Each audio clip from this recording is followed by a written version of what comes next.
전 세계가 일본의 승리를 확신하던 그 순간 서울입니다. 라는 단 한마디가 모두를 얼어붙게 만들었습니다. 20년 차 CNN 기자가 생방송 도중 마이크를 떨어뜨릴 정도였죠. 이건 단순한 개최지가 아니라 국가의 운명을 건 한판 승부였습니다. 대체 무슨 일이 있었던 걸까요? 영상을 보기 전 구독과 좋아요 눌러주시면 영상을 제작하는 데 있어 큰 힘이 됩니다. 1981년 독일 바덴바덴에서 벌어진 일은 정말 충격적이었습니다. 그때까지만 해도 아무도 예상하지 못했거든요. 20년 차 CNN 베테랑 기자가 마이크 잡은 손을 떨며 당황하는 모습을 본 적 있나요? 서울이라는 도시 이름조차 제대로 발음하지 못하던 그가 말이에요. 그날 바로 그런 일이 일어났습니다. 저는 자니 스미스입니다. 1981년 당시 CNN은 스포츠부에서 일하는 기자였죠. 솔직히 말하면 저는 제 자신에게 꽤 오만했어요. 20년 동안 올림픽부터 월드컵까지 안 다뤄본 스포츠 이벤트가 없었거든요.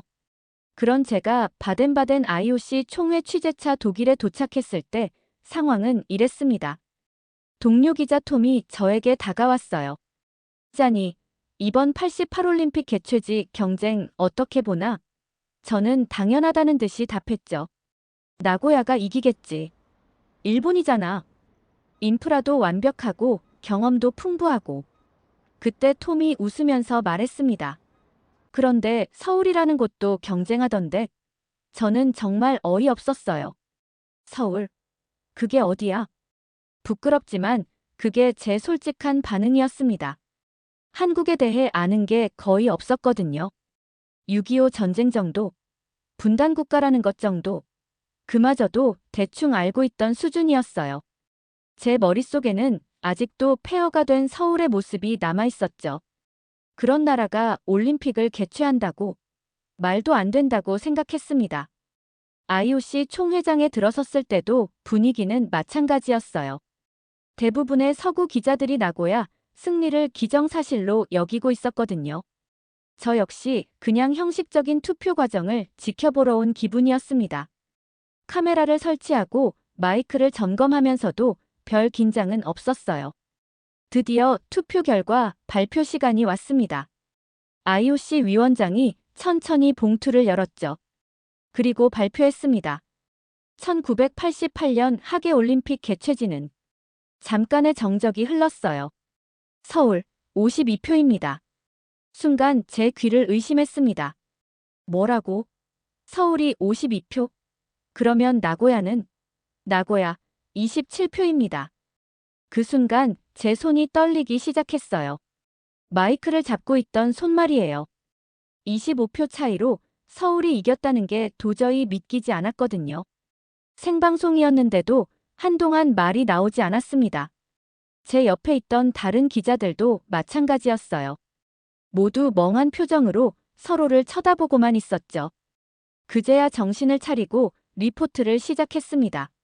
하지만 속으로는 계속 의문이 들었어요. 정말 이 나라가 올림픽을 제대로 치를 수 있을까? 7년 후에 과연 어떤 모습을 보여줄까? 그때는 몰랐습니다. 제가 곧 한국이라는 나라에 대해 완전히 새로운 시각을 갖게 될 거라는 걸 말이에요. 그해 말부터 한국 관련 기사 요청이 계속 들어왔습니다. 솔직히 처음엔 귀찮았어요. 아시아 쪽 취재는 항상 피곤하거든요. 언어도 통하지 않고 문화도 다르고. 하지만 1982년 봄, 결국 한국행 비행기에 몸을 맡겼습니다. 회사에서 현지 상황을 직접 확인해 보라는 지시가 내려왔거든요. 김포공항에 내린 순간부터 충격의 연속이었어요. 공항 자체가 너무 작았거든요. 미국의 지방 공항보다도 허술해 보였죠. 출입국 절차도 복잡하고 시설도 낙후되어 있었습니다. 짐을 찾는 것만으로도 한참이 걸렸어요. 이런 곳에서 세계 각국 선수단을 맞이한다고 첫인상부터 의문이 들었습니다. 택시를 탔는데 상황은 더 가관이었어요. 에어컨도 없고 시트는 찢어져 있고 기사분이 영어를 한마디도 못해서 손짓 발짓으로 의사소통해야 했습니다. 호텔 이름을 적어준 종이를 보여주니까 그제야 알아듣더라고요. 아, 롯데호텔. 그나마 다행이었죠. 서울 시내로 들어오면서 본 풍경은 더 놀라웠습니다. 비포장도로가 대부분이고 먼지가 하늘을 뒤덮고 있었거든요. 건물들도 대부분 3층 이하의 낡은 것들 뿐이었어요. 간판들은 한글로 되어 있어서 뭐가 뭔지 알 수도 없었고, 이런 곳에서 정말 올림픽을 속으로 고개를 저었습니다. 그런데 이상했어요. 사람들 눈빛이 달랐거든요. 제가 그동안 다녀본 다른 개발도상국들과는 뭔가 다른 느낌이었습니다. 지하철역에서 만난 젊은이들이 저를 보더니 서툰 영어로 길을 안내해 주려고 했어요. Where do you go? 발음은 엉망이었지만 정말 열심히 도와주려는 마음이 느껴졌죠. 호텔에 도착해서 체크인을 하는데 프런트 직원이 꽤 괜찮은 영어를 하더라고요. Welcome to 서울, 미스터 스미스. How was your flight? 이 정도면 기본적인 의사소통은 가능했습니다. 적어도 서비스업 종사자들은 준비를 하고 있구나 싶었어요. 잠실 올림픽 예정지를 보러 갔을 때가 가장 기억에 남습니다. 그냥 넓은 빈 땅이었거든요. 여기저기 공사 장비들만 덩그러니 놓여 있고 몇 개의 컨테이너, 사무실만 달랑 서 있었어요. 이런 곳에 거대한 경기장을 짓겠다고 정말 가능할까 싶었습니다. 그때 김철수라는 공무원을 만났어요.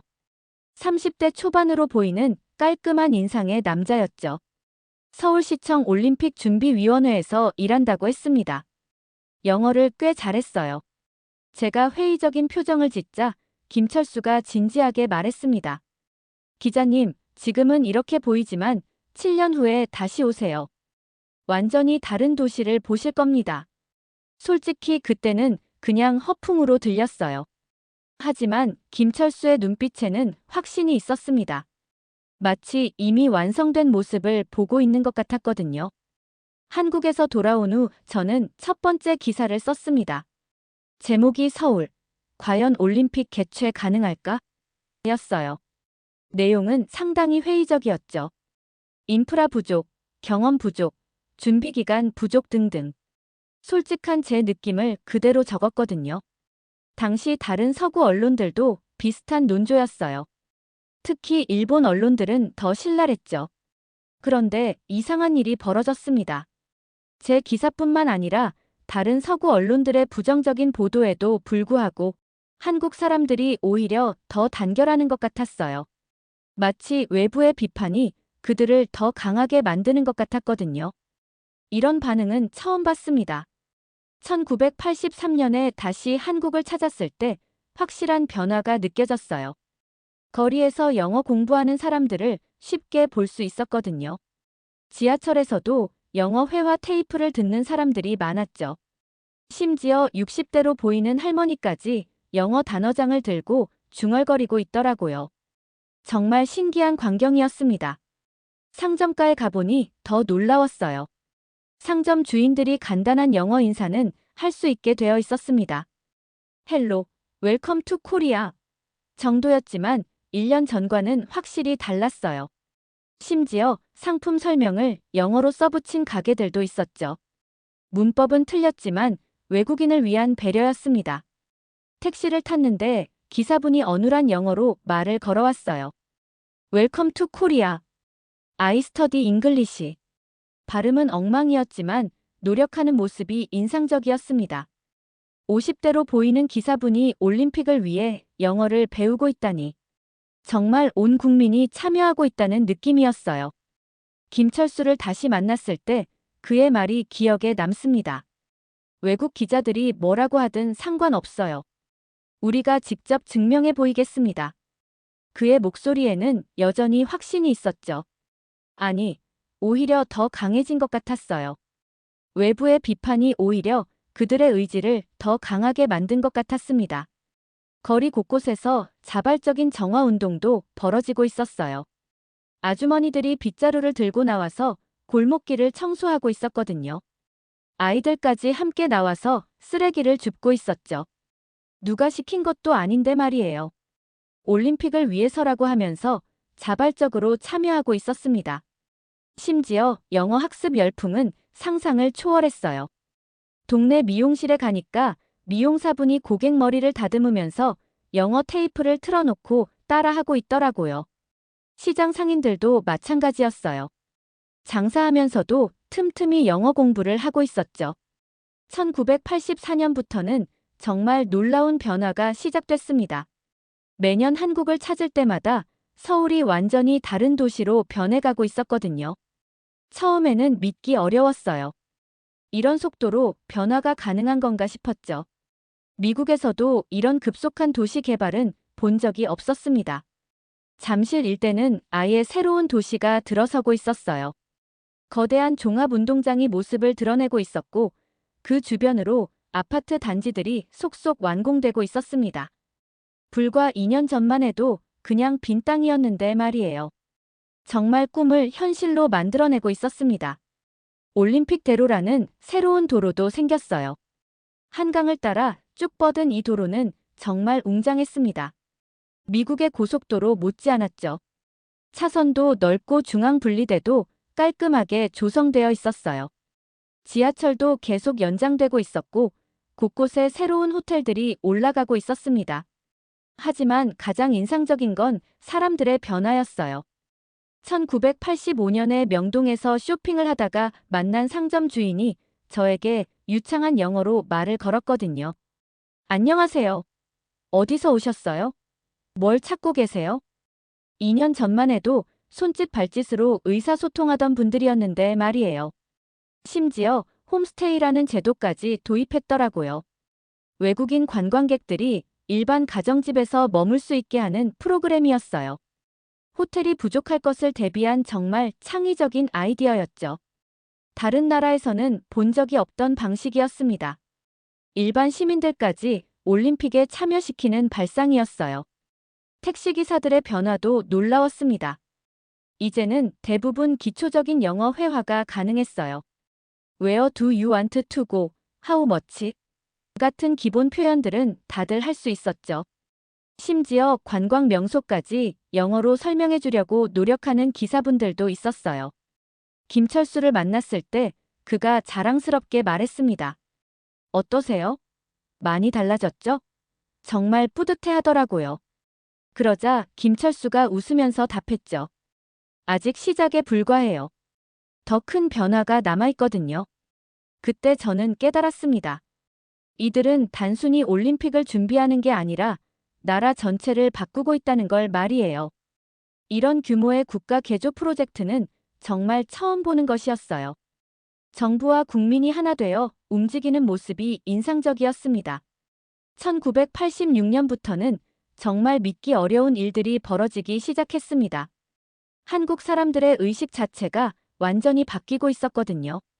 컬러 텔레비전 보급률이 급속히 증가하면서 사람들이 세계 기준을 직접 눈으로 보게 된 거예요. 이전까지는 외국이 어떤 모습인지 잘 몰랐는데 이제는 올림픽 중계를 보면서 다른 나라들과 비교하게 된 거죠. 그 결과 정말 놀라운 변화가 일어났어요. 사람들이 스스로를 글로벌 스탠다드에 맞추려고 노력하기 시작한 겁니다. 길거리에서 침 뱉는 사람들이 줄어들었고 줄 서는 문화도 자리 잡기 시작했어요. 심지어 지하철에서 노인분들께 자리를 양보하는 모습도 자주 볼 수 있었죠. 하지만 가장 충격적이었던 건 자원봉사자 모집 현장이었습니다. 1987년 초에 올림픽 자원봉사자를 모집한다는 소식이 나오자마자 20만 명이 지원했어요. 20만 명이요. 이 중에서 2만 명만 선발한다고 했는데도 말이에요. 이런 자원봉사 열기는 정말 전례가 없었습니다. 지원자들의 연령층도 다양했어요. 대학생들은 물론이고 60대 할머니들까지 지원했거든요. 제가 직접 만나본 김영이라는 55세 주부분이 특히 기억에 남아요. 평생 영어 한마디 못했는데 외국 손님들을 제대로 맞이하려고 6개월째 영어 공부하고 있어요. 정말 눈물겨운 노력이었습니다. 자원봉사자 교육 현장도 구경했는데 정말 체계적이더라고요. 단순히 영어만 가르치는 게 아니라 각국의 문화와 예절까지 교육하고 있었어요. 일본 선수단이 오면 어떻게 인사해야 하는지, 미국 선수들은 어떤 걸 좋아하는지까지 세세하게 알려주고 있었죠. 심지어 전국적으로 영어 학습 붐이 일어났어요. TV에서는 영어 강의 프로그램이 인기를 끌었고, 라디오에서도 영어 회화 방송이 나왔죠. 지하철역마다 영어 안내 방송이 나오기 시작했고, 길거리 간판들도 영어 병기가 늘어났어요. 가장 놀라웠던 건 일반 시민들의 마음가짐이었습니다. 모든 사람이 자신을 한국의 대표라고 생각하고 있었어요. 택시기사부터 식당 사장님까지 모두가 외국인들에게 좋은 인상을 주려고 노력하고 있었죠. 우리가 바로 한국의 얼굴이다라는 의식이 퍼져 있었습니다. 김철수를 만났을 때 그가 말했어요. 이제 우리 국민 모두가 외교관이 된 것 같아요. 정말 그런 느낌이었습니다. 2만 명의 공식 자원봉사자가 있었지만 사실상 전 국민이 자원봉사자나 마찬가지였거든요. 드디어 1988년 9월이 왔습니다. 올림픽 개막식 전날, 저는 CNN 메인 중계석에 앉아 있었어요. 솔직히 여전히 걱정이 많았습니다. 과연 한국이 전 세계의 이목이 집중된 이 순간을 제대로 소화해낼 수 있을까? 7년 동안 지켜본 변화가 대단했지만 여전히 의구심이 남아있었거든요. 개막식 리허설을 지켜보면서도 마음이 복잡했어요. 무용수들의 동작은 아름다웠지만 과연 서구인들의 눈에도 매력적으로 보일까? 한국 전통 문화가 세계인들에게 어필할 수 있을까? 이런 걱정들이 머릿속을 맴돌았습니다.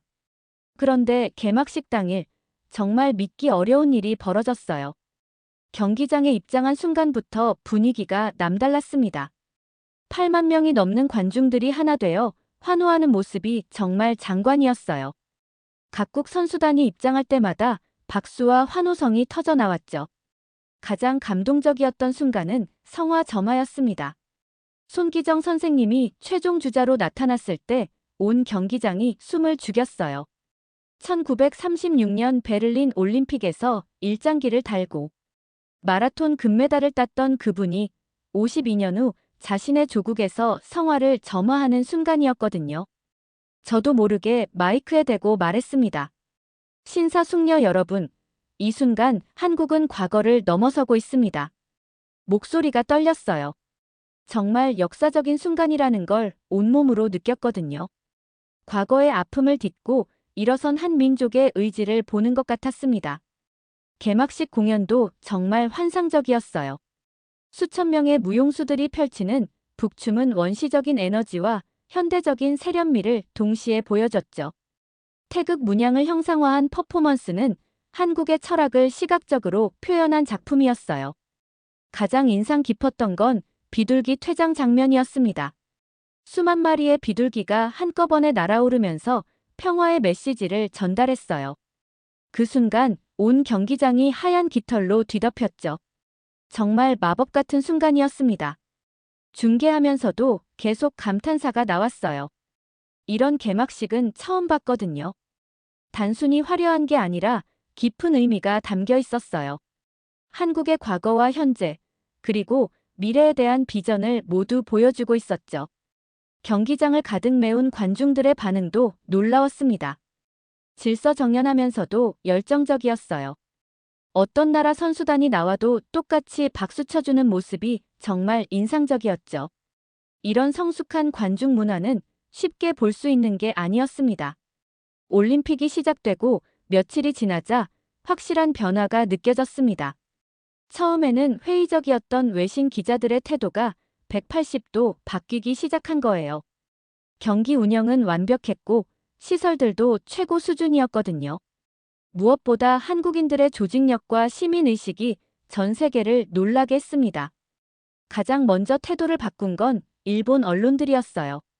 그동안 가장 신랄하게 비판했던 일본 기자들이 한국을 과소평가했다고 인정하기 시작했죠. 아사히 신문 기자가 저에게 말했어요.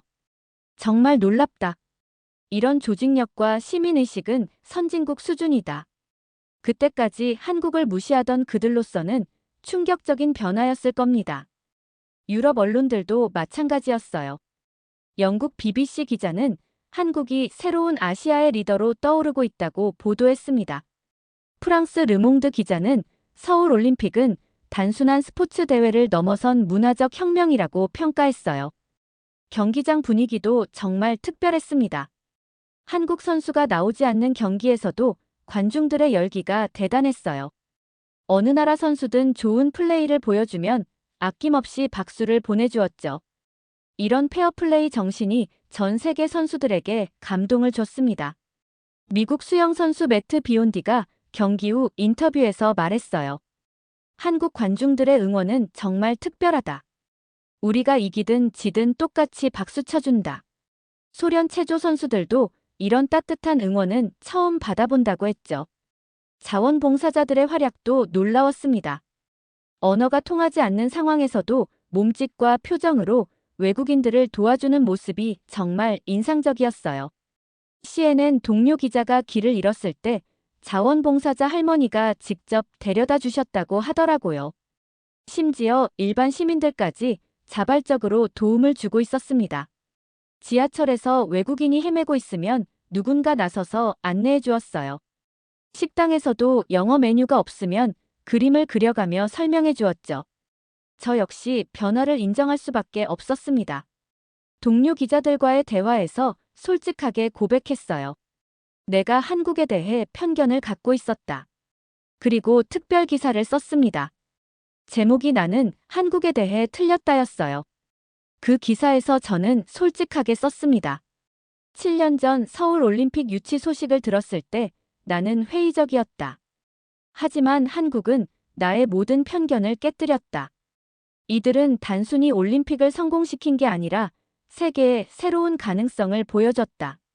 올림픽이 끝난 후에도 놀라운 일들이 계속 벌어졌습니다. 패럴림픽이 시작된 거예요. 한국은 세계 최초로 올림픽과 똑같은 도시, 똑같은 시설에서 패럴림픽을 개최했습니다. 이전까지는 다른 도시에서 열리거나 아예 취소되는 경우가 많았거든요. 패럴림픽 개막식도 정말 감동적이었어요. 장애인 선수들을 바라보는 한국 관중들의 시선이 달랐습니다. 동정이 아니라 진정한 존경의 눈빛이었어요. 경기장을 가득 메운 8만 명의 관중이 장애인 선수들에게 보내는 뜨거운 박수는 정말 잊을 수 없는 장면이었습니다. 이때부터 국제올림픽위원회에서 패럴림픽을 정식 규범으로 만들었어요. 올림픽을 개최하는 도시는 반드시 패럴림픽도 같은 시설에서 개최해야 한다는 규정이 생긴 거죠. 한국이 만든 새로운 기준이 전 세계 표준이 된 겁니다. 김철수를 다시 만났을 때 그는 이제 대기업 임원이 되어 있었어요. 기자님, 정말 오랜만이네요. 그때 약속 기억하세요? 물론 기억했죠. 7년 후에 완전히 다른 도시를 보여주겠다던 그 약속 말이에요. 정말 약속을 지키셨네요. 제가 말하자 김철수가 웃으면서 답했습니다. 아니에요. 우리 모두가 함께 지킨 약속이죠. 올림픽 이후 한국의 변화는 정말 눈부셨습니다. 반도체 산업이 폭발적으로 성장했고 현대자동차가 세계 시장에서 인정받기 시작했어요. 삼성도 글로벌 브랜드로 떠오르고 있었죠. 무엇보다 한국인들의 자신감이 완전히 달라졌습니다. 1990년대에 다시 한국을 방문했을 때 정말 놀랐어요. 서울이 완전히 다른 도시가 되어 있었거든요. 고층 빌딩들이 즐비하고 지하철 노선도 확장되고 사람들의 표정도 한층 밝아져 있었습니다. 올림픽이 단순한 스포츠 대회가 아니라 국가 발전의 촉매 역할을 한 거죠. 가장 인상적이었던 건 사람들의 마음가짐이었어요. 우리도 할 수 있다는 자신감이 넘쳐났습니다. 올림픽을 통해 얻은 자신감을 바탕으로 더 큰 꿈을 꾸고 있었어요. 이런 정신적 변화가 이후 한국의 경제 성장과 문화 발전의 원동력이 되었을 겁니다. 은퇴 후에도 저는 매년 한국을 방문하고 있어요. 김철수와는 평생 친구가 되었죠. 그때마다 새로운 변화를 목격합니다. 한국 대중음악, 한국 드라마, 한국 영화가 전 세계를 휩쓸고 있거든요. 1988년 서울올림픽이 그 모든 것의 시작이었다고 생각해요. 마지막 리포트에서 저는 이렇게 썼습니다. 1988년 서울올림픽은 스포츠 대회가 아니었다. 한 나라가 세계에게 보여준 의지의 승리였다. 그리고 그 의지는 지금도 계속되고 있다. 한국에서의 올림픽을 보고 한국에 대한 인식을 바꾸게 된 잔이의 이야기는 여기까지입니다. 88올림픽에 대한 추억이 있으신 분들은 댓글로 경험을 공유해주세요. 오늘 사연은 어떠셨나요? 오늘의 사연이 마음에 드셨다면 좋아요 한번 부탁드립니다. 여러분의 좋아요와 구독은 영상을 만드는데 큰 힘이 됩니다. 긴 영상 시청해주셔서 감사합니다. 오늘도 행복이 넘치는 하루 되세요.